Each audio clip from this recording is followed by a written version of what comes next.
እንዴት ናችሁ? የቤትሾ ቤተሰቦች ደህና ናችሁ? ፍጥነ ችኩል ላላችሁ ወይ? ቤቲ ሞኒ ስለተነሳባት ጠፋች፣ ቤቲ ላይ መግባት አቆመች፣ ቤቲ ቪዲዮ አትፖስትም የምትሉ አንዳንድ ሰዎች ቤታችሁን ከፍታችሁ የምታጨበጭቡ እንደናንተ ሁሉም ሰው ክፉ ቢሆን ኑሮ እኛ ምስኪኖች ምድር ላይ አንኖርም ነበረ። ስለዚህ እኔ ታውቃላችሁ ግቢዬ ሰፊ እንደሆነ በጣም ሰፊ እንደሆነ ታውቃላችሁ። እና ክላስ ብሰሪበት ጥሩ ነው።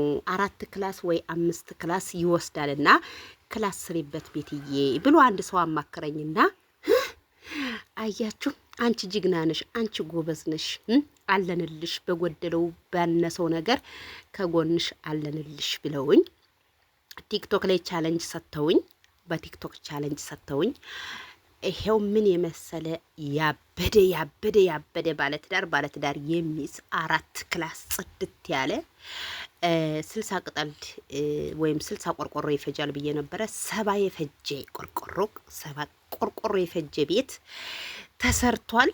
ቢዚ ሁኜ የጠፋሁት ለዛ ነው። እንደገና ደግሞ ቤትዬ የሚል ዩቲዩብ ከፍቼ በዛ ነው ከመጀመሪያው እስከ መጨረሻው የምፖስተው። ግን አለሁ ለማለት ያህል ነው በዚህ የመጣሁትና ውዶችዬ፣ ማሮችዬ መልካም ስራ ስሩ፣ ጥሩ ሁኑ። መልካም ከሆናችሁ ወደፊት ብዙ ነገር ነው የሚጠብቃችሁ። ብዙ መልካም ነገር፣ ሰርፕራይዝ የሚያደርጋችሁ ነገር። በቃ መልካም ሰዎች፣ የዋህ ሰዎች፣ ፈሪሃ እግዚአብሔር ያላችሁ ፈጣሪያቸውን የሚፈሩ ሰርፕራይዝ ያደርጓችኋል። እናንተ መልካም ስትሆኑ ልባችሁ ንጹህ ሲሆን ማለት ነው። እና ምን ልላችሁ ፈልጌ ነው ወደ ገደለው ስገባ፣ እዚህ ጋር ምን ይመስላችኋል? እያየሁ ነው፣ የክላሱን ስፋት እያየሁ ነው። ያው ግድግዳ አልተመታም ገና ነው፣ ቆርቆሮ ሊመታ ነው። ቆርቆሮ ሲመታ ግድግዳው አልቆ ምን አልቆ እማሳያችሁ ቤትዬ በሚለው ነው፣ በአዲሱ ዩቲዩቤ ነው። እና በጣም ስሰራ ነው ያረፈርኩት። ድክም ብሎኛል፣ ቁስልስል ብያለሁ። እዚህ ጋር የገብሬ ጓደኛ ነው። አሁን የው ሱቄን እዩት። ውጭ እንጨት ስሰነጥቅ ምን ስል ነው የቆየሁትና እግዚአብሔርን ብር አንሶኝ አብሬ እንጨት እየሰነጠቅኩኝ እንዲህ አብሬ እንጨት እየሰነጠቅኩ ጉድጓድ እየቆፈርኩ በቃ ሁሉን ነገር እኔ የምችል ቢሆን ሁሉን ነገር እኔ ብሰራው ደስ ይለኝ ነበር። እና በጣም ታውቃላችሁ እኔ የቡና ሱስ በጣም አለብኝ። ራሴን ሲያመኝ ገባሁ እዛ ገብሬቼ በነውን አምጥቼልሻለሁ እኮ ጠረጴዛ ላይ ነው አይታይሽም እንዴ አለኝ። እግቼ ተጣደው ላመጣ ስላምጥቼልሻለሁ እኮ አይታይሽም ወይኔ ምስቲ ተደናብርሽ አፈር ልብላ አይዞሽ ይሄ ቀን ያልፋል ይለኛል። እና ምን ልላችሁ ፈልጌ ነው የጭቃ ቤት አይሰራም፣ መስከረም ከገባ በኋላ የጭቃ ቤት መስራት ያቆማል ስላሉን መስከረም ሳይገባ ተጣድፈን ቢያንስ እንጨቱ ቁሞ ቆርቆሮ ተመቶ ከዛ ውሃ ልክ ጭቃ መረገውን ቀስ እያልኩ አደርገዋለሁ ብዬ አንድ ሲኖትራክ አፈር 25 ሺህ ብር። ቤቱ የሚያስፈልገው 3 ሲኖትራክ አፈር ነው። 3 ሲኖትራክ አፈር ስንት ብር እንደሚያስፈልገው 75 ሺህ ብር። ድንጋይ 100 ምናምን ሺህ ብር አንድ ሲኖትራክ ድንጋይ 100 ሺህ ብር።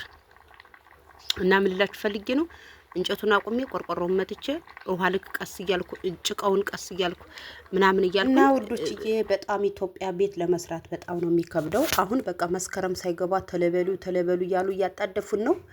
እዚህ ጋር የሆነ እንዳያችሁኝ የማሰንጠቂያ ብር ስለሌለኝ ያው ስለሚያንሰኝ ራሴ እየሰነጠቅኩ ነው። ይሄ የገብሬ ጓደኛ ነው።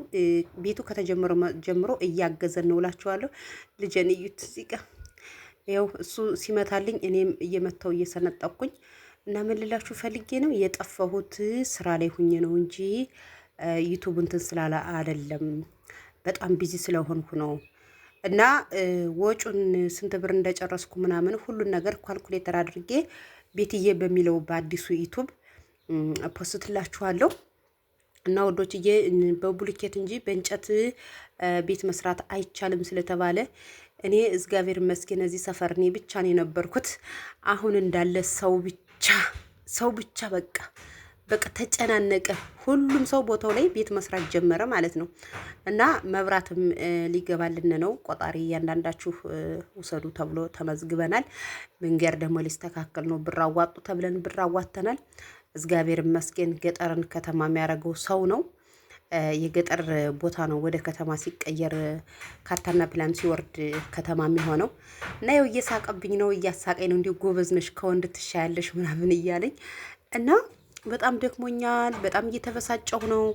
ቢያንስ ቤቱ ውሃ ልክ ታስሮ ቢሆን ጥሩ ነው። ውሃ ልክ ካልታሰረ ያ ታውቃላችሁ አፈሩ ጭቃ ስለሆነ ዋልካ ስለሆነ ሊወድቅ ይችላል። ከጀርባ ከሰውየው ጀርባ እያችሁት እንጨት የተደረደረም ሊሰራ ነው እና የኔ አይደለም የጎረቤት ነው።